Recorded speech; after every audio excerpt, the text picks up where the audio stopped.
Okay, folks, this is the moment we've been waiting, 2.5 weeks for? They're finally going to play this game. The Bengals and the Bills are going to have their big matchup that we were supposed to see a couple of weeks ago. This time, though, it's going to be in Buffalo, and the weather is going to make it interesting. A lot of snow, cold, not a whole lot of wind. But AG, what are we thinking for this one? 5.5 points. The Bills are laying. What do you like here? Well, my bias leads to the Bills. I've had them since the beginning of the season, since the off season really. So I need them to keep moving on, survive in advance, survive in advance.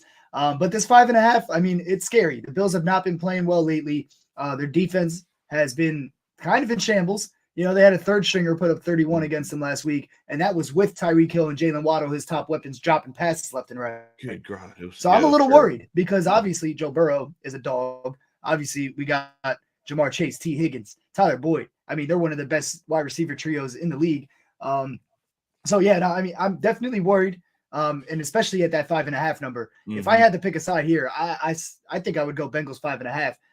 The Bills don't seem like a team that's going to win by margin against anybody right now and really cover a spread that big. Now, if this was at 3, maybe I'll take my chances on pushing on a Bills -3 or something. But 5.5, man, I can't take the Bills on that right now.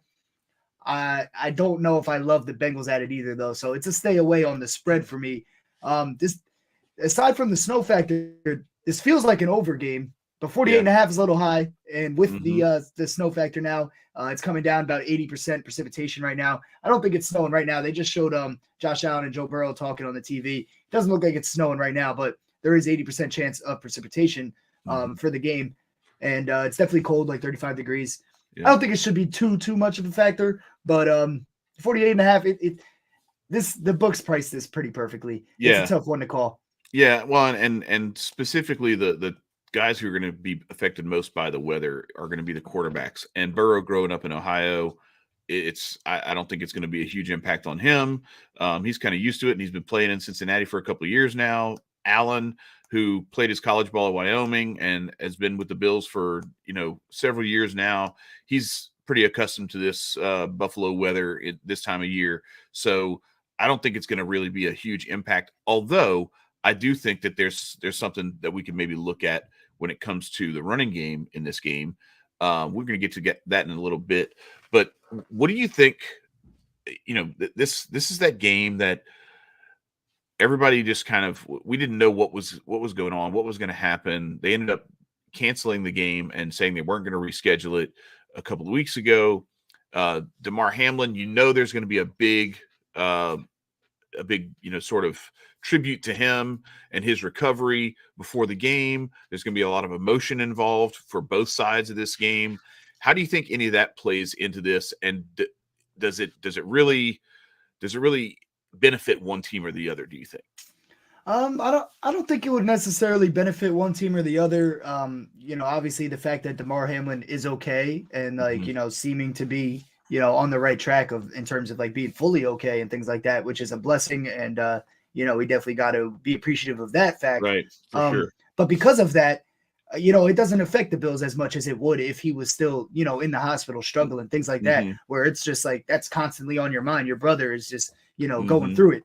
He seems to be happy. He seems to be okay. Like, I don't know. Is he going to be at the game? I don't know if he's like at home in Buffalo or at the hospital. I'm not sure, but plus they had that game a couple of weeks back where Naheem Hines ran two touchdowns. Yeah, that seemed like the emotion part kind of right, exactly, of the season for them. Yeah. With this happening. Exactly. And on the Bengals side, I mean, it is interesting. I think it might even affect the Bengals a little more, even though they've played football since, just like the Bills have. But even T. Higgins, just seeing that color blue in front of him or whatever, just that's going to be a weird thought. I think that they're going to have to feel out for a second. Obviously the game wasn't continued, so there's a lot riding on this, obviously. And it's I don't think that the Damar Hamlin thing's going to play too much of a factor because both sides are kind of dealing with it in the same way. Now that Damar Hamlin's okay, the Bills don't have that extra like motivation and like worry about their brother and things like that. So I don't know. I feel like it's a narrative to play into a little bit, but I don't think you should be, or any of us should be, considering that too strongly as a big factor in this one. It's been a couple weeks since. He's doing all right. they've both played football since. They both won football games and things like that. So I think there's going to be tributes. Obviously, it's going to be something before the game for sure, and there's going to be tears and like emotions in that. But once that kickoff happens, I think it's just going to be about playoff football at that point.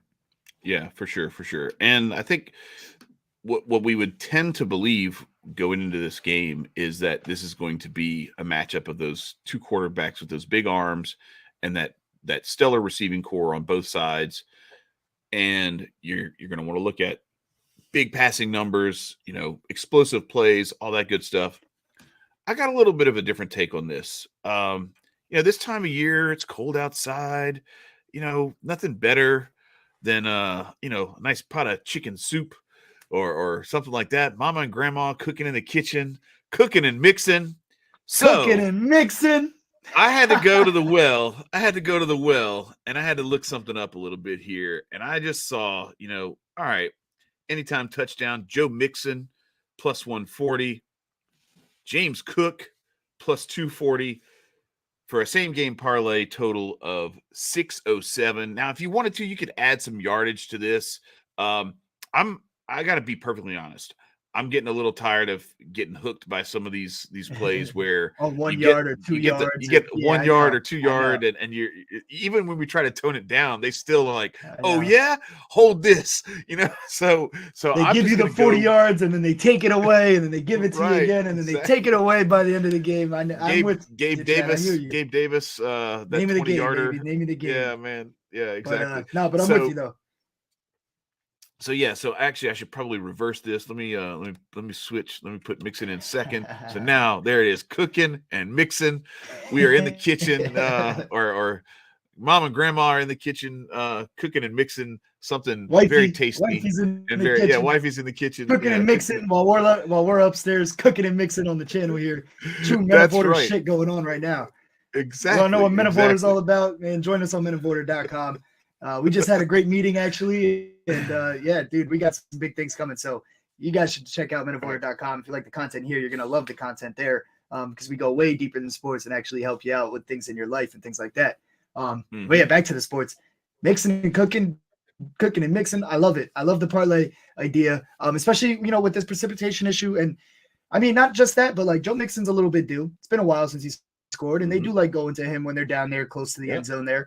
And same with James Cook. They've been putting him in the game, basically even reps with Devin Singletary lately. He gets involved in the pass game a little bit. I mean, he did score last week too. So, there is the chance that this week they're going to try to get Devin Singletary in there. I mean, when you're managing a locker room, that thing comes up. Every team will say, oh, no, there's no ego on this team. We're trying to win. But no, people want to score. People want to get their yards and get their touches. That's a thing. It happens in the locker room. I've been in locker rooms before. I've been in college football and things like that. It's a conversation that you have with your coaches. I want to get in the end zone this week. James has been getting all of them. So there's the chance that happens. But I don't hate this play at all. I actually really do like it. And the cooking and mixing, I mean, that's classic. We're gonna have to run this back next year. Yeah, look, man, after the game, when your girlfriend asks you, why'd they give the ball to Devin and let him score and not let you score? How come you didn't score? You don't want to hear that shit. So yeah, you want to be putting your best foot forward. So she'll be cooking and mixing for you. But anyway, so that's my take on that. I mean, there's some other options too that we could look at. But AG, I think you said you're going to put some stuff together for the Twitterverse, and everybody needs to go check that out if you haven't already. It's in the description below, and then there you see it on the screen right now. AG just put it up there at MOO_sports on Twitter. Go follow that account. AG and turn on your notifications too, because that's what I found is the best way to make sure that you get all of AG's drops as they come, because some of these he's looking at stuff and he's coming up with a gem 15 minutes before kickoff, and if you don't see it and you catch it, you pull up Twitter 5 minutes after kickoff, it's too late. So you want to be checking this out and staying on top of it, because there's a lot of really good plays. That's actually kind of the reason that I'm going to put the plays on there today instead of doing it here. Yeah. I know we're live right now, and everybody's here for picks, but we're going to do our game analysis. But the picks will come out. They're just going to be on the Twitter, because I want you guys to be following there, or at least checking in and knowing that you should just check in, because I don't want you to miss all the plays. Like there's going to be we did our shout out to Mike from ZMT Sports. Shout out ZMT Sports as Yep. well. Me and Mike have our Cowboys 49ers video up on this channel now. So when we're done here, go check that out for the next game too at 6:30 Eastern. But there's going to be a situation where I find something while I'm watching this Bills game, while I'm looking at this Cowboys 49ers game, and I'm going to put it on there because we're not going to do a whole nother show from one pick. So that's part of the reason I want to flood it over there, flood you guys over there, so that we make sure we get all of the picks together. And while I'm making money, you guys are making money too. Right. Well, unfortunately, that means if I'm losing, then you are too. But it is what it is. All right. Well, not to mention the NBA picks are on there. We're going to start doing we're going to start doing some NBA shows as well, and some college basketball stuff that'll be coming down the pipe, and then we're going to get into some MLB stuff here and there throughout once that season gets started. But, so you got to that's where we just have content going and things like that. So, yeah, exactly. Definitely a good place. There's a lot of stuff there, and some really good plays. I mean, tell the people like what we're looking at in terms of like how the weekend's going so far, and then how the units that we have earned over the course of this football season so far. Yeah, well, since week 16, when we started actually tracking them officially, before we were just giving out picks, and we made money. We made money doing it for week sure. 6. But week 7. Week 7. Oh, week 7. Actually. Yeah, week 7. Okay, week 7 we started. Yeah, so we started week 7, and what did I say before? You said week 16, and I was like, shit. It's been a minute.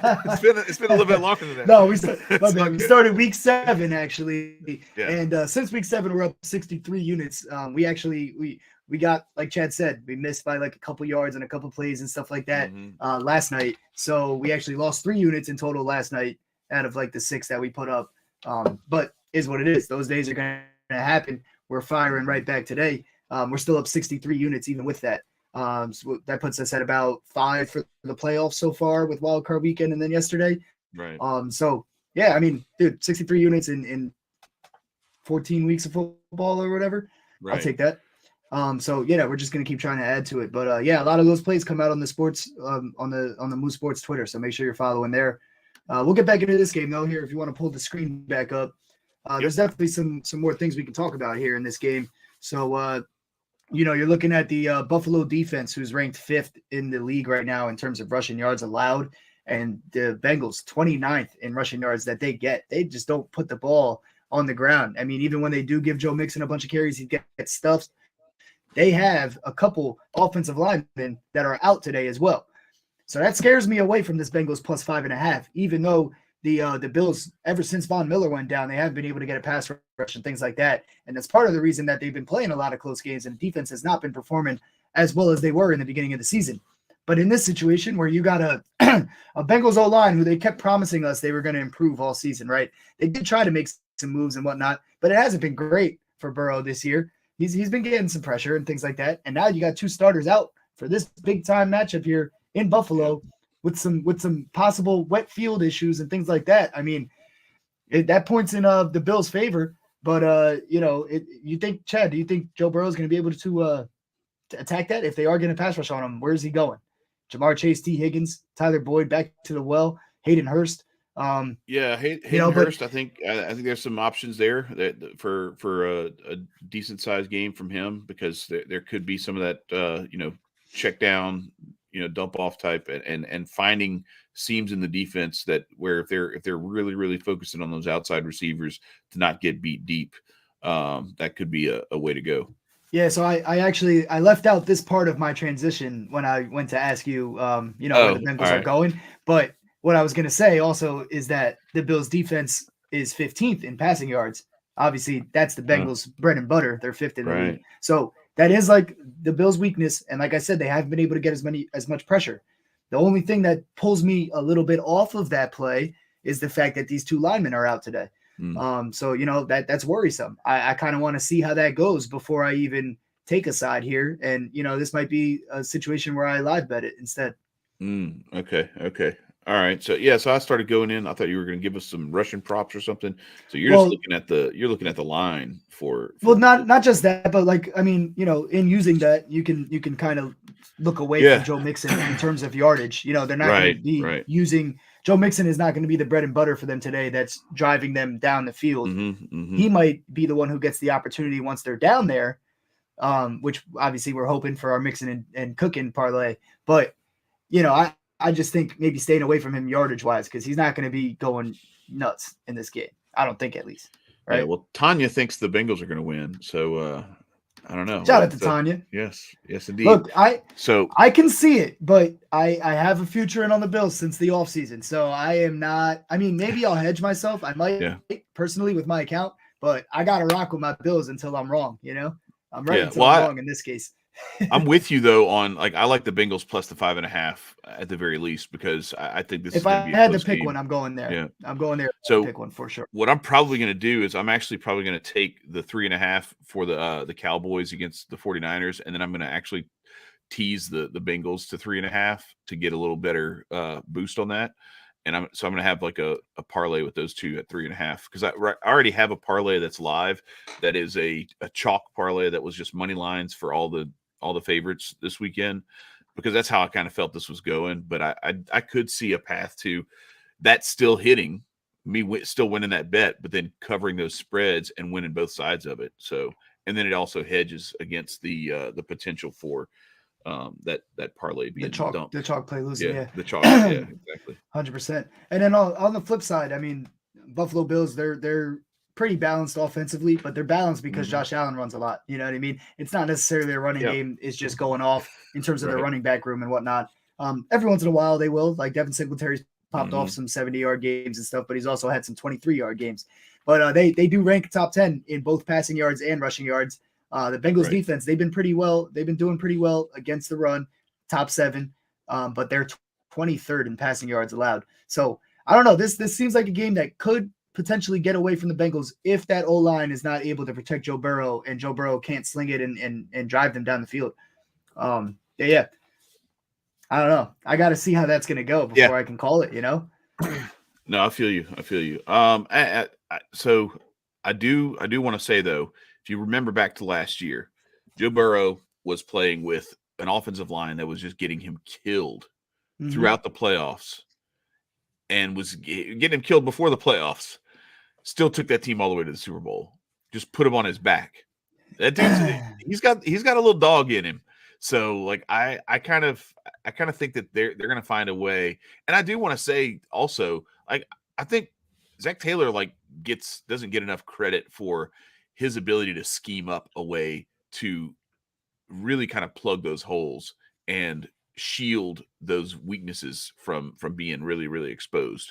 So, well, and the fact that the Bills don't have, if Von Miller were there, then that's an X factor where it's like, look, man, you can try to plug these holes, but you can't stop Von Miller. Like even if you double team him, he'll find a way to the quarterback. It's gonna be different with him. That's part of the reason. That's part of the reason I'm so perplexed on this is because if Von Miller was in and this tackle and this guard were out on the Bengals, I mean, then I'm thinking, all right, listen, the Bills might be able to dominate them in terms of the pass rush and things like that. Burrow's going to have a tough time back there. But because he's out and the Bills have not been generating pass rush the past couple of weeks, they have not been playing great defense the past couple of weeks. That scares me away from the Bills on that front. So, but I will say, fair point on Joe Burrow last season, made it to the Super Bowl with that shitty O-line and a little bit of the same this year, and then especially with these guys out. But oh, my bad. I was just reading that chat. Oh, new subscriber. I appreciate it. Yeah, very much. You. Share it. Tell a friend to tell a friend. We for sure. We're out appreciate here. You, Tony. Here all the time. Yeah. You know what? Now I'm riding for the Bengals. No, hey, look, man. I'm just gonna say, look, I got my LSU mug here, so I'm. Chad's always riding with the Bengals. I'm rocking with Joe Burrow until they get rid of Joe Burrow and Jamar Chase. He's rocking with them pretty much. But well, and honestly, like the guy who's one of the tackle that's out, Lael Collins, that's another LSU guy. So was he was a big piece. See, it's funny because I wanted to tell you, like, oh, yeah, fair point on, like, Joe Burrow making it last year, but they also didn't have to run through this Bills defense. But I can't make that point because the Bills defense has not been the same the past couple of weeks. Right. So, look, this is like one of those games. I kind of just got to see what's going on. I might take a live position on this, or I might not, but I'm definitely going to put out some plays with some player props. Those are, I already got them cooked up and everything. They're going to be on the Twitter. So follow moo_sports on Twitter. I just want to make sure that we're driving some people over there instead of for once not giving the picks out here. So one last time, if you weren't here, look, it already changed. What was it? Did it go up? 647? I don't remember if it was It was 607 or 607. 607. So yeah, it went So up it to went up. 625. Wow, So FanDuel was being nice to us for once. now the cooking and mixing. Well, I think what it is when I removed it, they were like, I don't remember which way they went on this, but anyway, so yeah, so here we are. Normally FanDuel screws us live on air and like nerfs every one of our plays to where the juice gets us. This one we actually got a little bit of a profit boost as we were talking about it here live. James Cook and Joe Mixon anytime touchdown score at plus 625. That is our cooking and mixing. It's time to get into the kitchen and cook and mix a win of 6 units for us today here. So, I'm actually probably going to put a half unit on this and try to win 3 1/4 or 3 1/8 on this. So. Sound money, man. The best advice somebody can give you when it comes to this sports betting stuff is to not lose your money. You know, and everybody wants to say, "Oh yeah, I'm going to win you money. I'm going to win you money." But how much are you going to lose me before you win me? Right. Well, that's what I wanted to say too. We try to be real calculated about it. Here, so that's you kind of downplayed the profitability over the last few weeks in the playoffs. But what we have to emphasize is we haven't put a whole lot at risk either. This has been some very strategic precision strikes that we have taken. Because when you build a 60 unit, surplus over the course of the weeks that we've been doing it, and even then we weren't just throwing money around willy-nilly. Everything was max 1 unit plays, so everything that we're doing is like, because you'll see some people out there, they're like, this is a 10 unit max bet, blah, blah. Like, no, we never did any of that.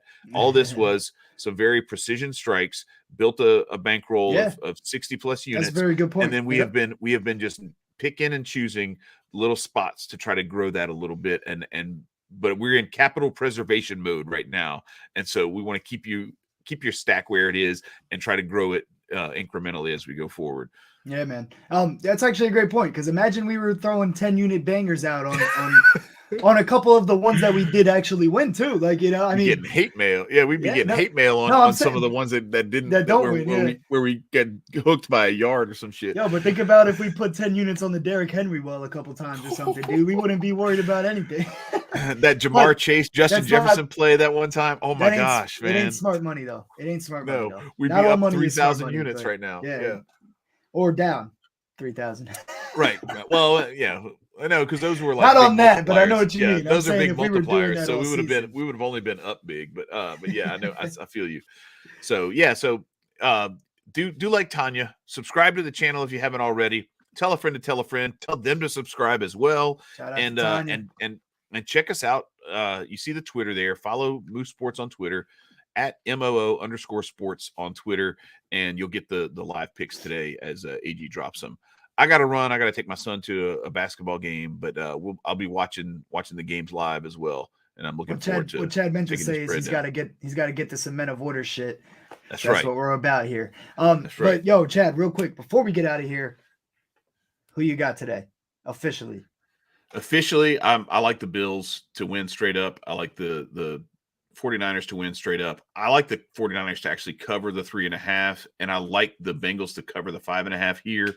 But I am going to make that hedge where I'm going to, just in case, I'm going to throw a little parlay of 3.5 with the Bengals and the Cowboys, both plus those and that's points. That's to hedge the chalk money line parlay, which we talked about yesterday. That's right. Hedging my chalk money line. So yeah.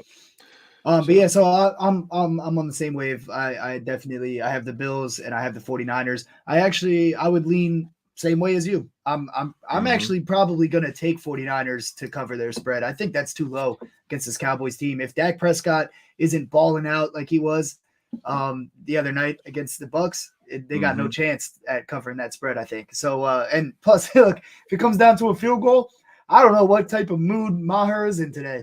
So, yo, listen, that was the wildest shit I've ever seen in my entire life.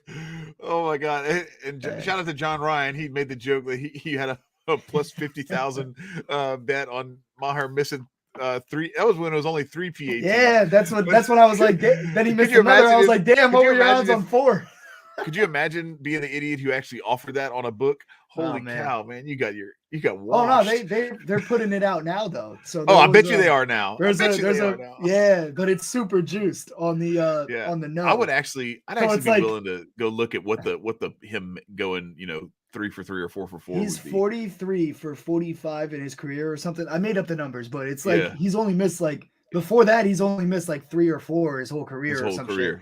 So the fact that it's for him to miss an extra point is only at plus 250 is just they're just trying to get a stupid better on that one. Yeah. Because like your odds do not match his actual percentages at all on that. Right. I don't think he misses another one. I was just making a joke, but maybe a field goal. I mean, a long field goal if it comes down to that. I mean, come on. Yeah, for sure. But yeah, so I'm going with the Niners as well. If I had to pick one in this Bengals game on a side in terms of the spread, I would probably take the Bengals plus 5.5. Mm-hmm. But I do like the Bills to win outright regardless. Sorry, Tanya. All love. And the best part about this is, Tanya, if the Bengals win and you get what you asked for, you could come right back into our chat next time and talk all the shit you want.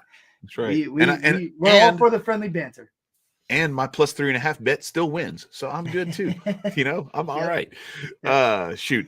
All right. We appreciate y'all coming through. Happy Ben, like everybody. We said, like, share, subscribe, tell a friend to tell a friend, and follow the Move Sports on Twitter. That's where the picks are for today. We will catch y'all next time. Appreciate y'all. Peace. Happy betting. Good luck.